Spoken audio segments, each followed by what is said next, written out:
জয় মা দুৰ্গা দুৰ্গতি নাশিনী। বন্ধু বান্ধৱীসকল, পঞ্চমীত মংগলৰ ৰাজযোগত কপাল খুলিব। পূজাৰ বতৰতে সুখবৰ পাব এই 4 ৰাশিৰ জাতকে। আহকচোন জানো কোন কোন ৰাশিৰ ভাল খবৰ আছে। প্ৰথম ৰাশিটো ইয়াত দেখুৱাইছে যে কৰ্কট ৰাশি। ৰোচক ৰাজযোগে কৰ্কট ৰাশিৰ জাতকৰ জীৱনলৈ শুভ সময় কঢ়িয়াই আনিব বুলি কৈছে। ব্যক্তিগত আৰু পেছাগত জীৱনত উন্নতিৰ সুযোগ পাব। কৰ্ম জীৱনত সাফল্য আহিব। অফিচত ঊৰ্ধ্বতন কৰ্মকৰ্তা সকলৰ সৈতে সম্পৰ্কৰ উন্নতি হ'ব। ব্যৱসায়ীয়ে ব্যৱসায় সম্প্ৰসাৰণ কৰিব পাৰিব।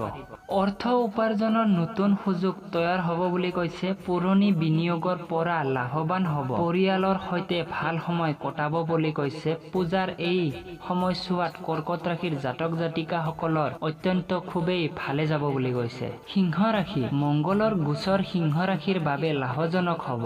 যিকোনো কামত সাফল্যৰ যোগ আছে বুলি কৈছে। সুখ স্বাধীনতা বৃদ্ধি পাব আপোনাৰ। লগতে বাহন ক্ৰয়ৰ পৰিকল্পনা বাস্তৱায়িত হ'ব পাৰে বুলি কৈছে। নিজৰ কাম আৰু আচৰণেৰে সকলোৰে মন জয় কৰিব বুলি কৈছে। সমাজত সন্মান বাঢ়িব আপোনাৰ। লগতে পৈতৃক সম্পত্তিৰ উত্তৰাধিকাৰী হ'ব পাৰে বুলি কৈছে। সংগীৰ সৈতে সম্পৰ্ক উন্নতি হ'ব এই সিংহ ৰাশিৰ জাতক জাতিকাৰ। বৃশ্চিক ৰাশি।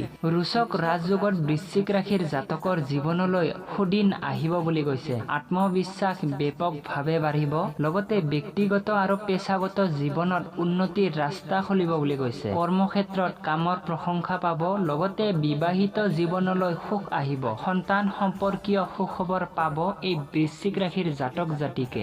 মকৰ ৰাশি। পূজা ৰোচক ৰাজযোগৰ প্ৰভাৱত মকৰ ৰাশিয়ে ভাল সময় কটাব।